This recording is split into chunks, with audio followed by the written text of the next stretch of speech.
Selamat sore, Pak. Bagaimana kabarnya, Bu? Baik hari ini.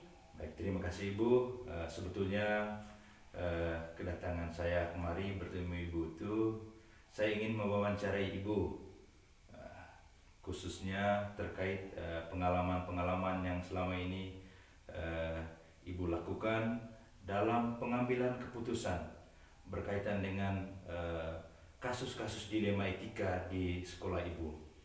Nah, kita langsung mulai saja, Bu, ya, dengan pertanyaan yang pertama. Begini, Bu, selama ini kira-kira bagaimana Ibu dapat mengidentifikasi kasus-kasus yang merupakan dilema etika atau bujukan moral?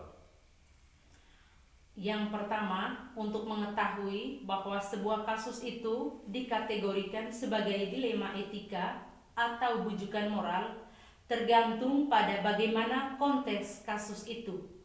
Apa penyebabnya, siapa saja yang terlibat, dan bagaimana dampaknya. Kemudian kita mencoba menganalisis dalam kasus tersebut.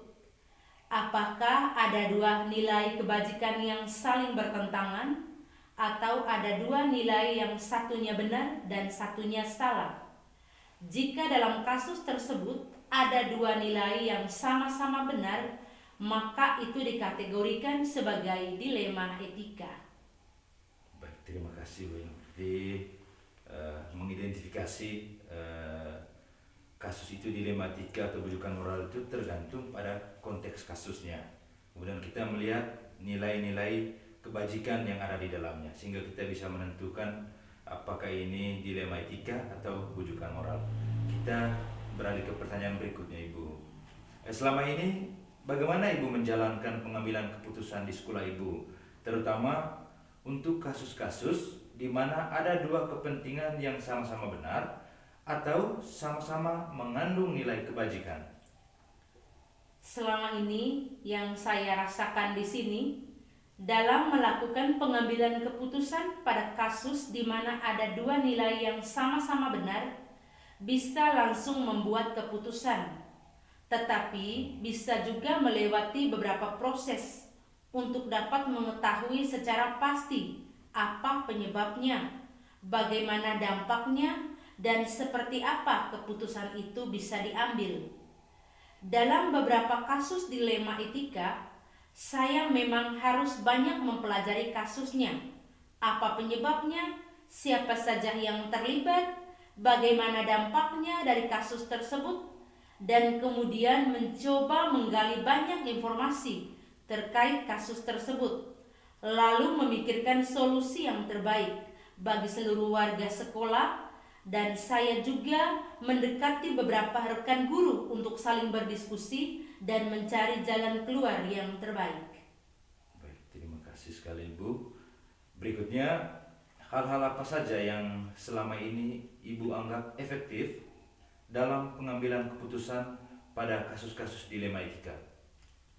Ketika menghadapi kasus dilema etika yang menjadi dasar pengambilan keputusan, saya adalah seorang pimpinan yang sebisa mungkin dapat melindungi para pelaku dalam kasus tersebut. Tetapi juga saya harus fokus melibat dan memperlakukan dampak lain yang mungkin terjadi bagi banyak pihak. Bagaimanapun saya harus memastikan kepentingan banyak orang dan harus menjadi fokus utama, tetapi para pelaku juga perlu diperhatikan. Baik, Ibu, kalau saya menyimpulkan tadi apa yang Ibu sampaikan berkaitan dengan pertanyaan saya yang ketiga ini, ada dua fokus perhatian Ibu di situ. Yang pertama pada pelaku itu lebih, kalau saya simpulkan itu Ibu menerapkan pola berpikir berbasis rasa peduli. Kemudian yang kedua itu Ibu berpikir pada kebanyakan orang, ya, berpikir pada hasil akhir. Jadi itu yang dapat saya petik dari apa yang Ibu sampaikan pada poin ini tadi. Kemudian pertanyaan yang berikutnya, Ibu, hal-hal apa saja yang selama ini merupakan tantangan dalam pengambilan keputusan pada kasus-kasus dilema etika? Tantangan yang selalu dihadapi dalam mengambil keputusan kasus-kasus dilema etika adalah kemungkinan keputusan yang kita buat tidak disenangi orang lain, dan kita sudah membuat keputusan dengan berbagai pertimbangan, tetapi selalu saja ada orang-orang yang tidak sependapat dengan kita. Begitu. Selanjutnya Ibu, apakah Ibu memiliki sebuah tata cara atau jadwal tertentu dalam sebuah penyelesaian kasus dilema etika? Apakah Ibu langsung menyelesaikannya di tempat atau memiliki sebuah jadwal untuk menyelesaikannya? Bentuk atau prosedur seperti apa yang Ibu jalankan? Kalau jadwal yang sistematis sebenarnya tidak ya. Pada sebenarnya kasus dilema etika tertentu kita bisa langsung berdiskusi dan membuat keputusan. Tetapi ada juga pada kasus-kasus yang lain kita memerlukan waktu beberapa hari, kemudian kita juga menghadirkan pihak-pihak lain yang dianggap bisa mencari solusi terbaik atas kasus yang dihadapi. Berarti ada kasus yang bisa langsung diselesaikan, kemudian ada juga kasus yang membutuhkan proses ya, kemudian melibatkan banyak pihak. Mungkin itu yang Ibu maksudkan tadi di situ ya. Selanjutnya Ibu, adakah seseorang atau faktor-faktor apa yang selama ini mempermudah atau membantu Ibu dalam pengambilan keputusan dalam kasus-kasus dilema etika? Kalau menurut saya, ada begitu banyak faktor yang dapat membantu saya dalam membuat keputusan kasus dilema etika ini. Yang pertama itu adalah keterbukaan saya sebagai seorang pemimpin. Yang kedua, pandangan atau gagasan-gagasan positif dari rekan guru. Dan yang ketiga adalah komunikasi berbagai arah, misalnya dengan pihak yang melakukan kasus, dengan orang-orang terdekat di sekolah, atau bisa juga dengan orang tua atau siapa saja yang sangat dekat dengan pihak tertentu dalam kasus itu. Dan intinya adalah keterbukaan dan komunikasi yang efektif. Baik, terima kasih Bu. Itu pertanyaan sebelum masuk ke pertanyaan terakhir. Ya, saya pikir saya tidak perlu menyimpulkan, kita langsung ke pertanyaan terakhir saja Bu.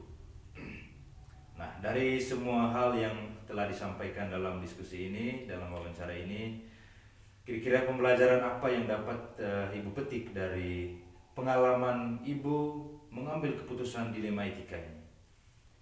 Dari diskusi ini, pelajaran yang bisa saya petik adalah bahwa sebagai seorang pemimpin, saya harus mampu melakukan pengambilan keputusan yang dalam situasi dilema etika. Kemudian, keputusan yang diambil harus berpihak pada orang yang terlibat. Tetapi yang penting juga demi kebaikan banyak orang. Saya juga menyadari bahwa persoalan memang terkadang tak bisa dihindari. Tetapi kita harus bisa mencari solusi dengan berbagai cara agar semuanya diselesaikan dan dapat meminimalisir dampak buruk yang akan terjadi. Ya. Ibu, terima kasih, saya sudah menangkap apa yang Ibu sampaikan. Ada mata rantai di setiap poin yang Ibu sampaikan tadi itu, mulai dari pertanyaan saya yang pertama sampai dengan yang terakhir. Saya pikir jawaban-jawabannya itu cukup konsisten. Terima kasih banyak atas waktunya Ibu. Semoga apa yang kita bahas pada wawancara sore hari ini dapat memberikan manfaat yang baik dalam pengambilan keputusan saya yang sedang belajar untuk bagaimana caranya mengambil keputusan. Sekali lagi Bu, terima kasih atas kesediaan waktunya. Selamat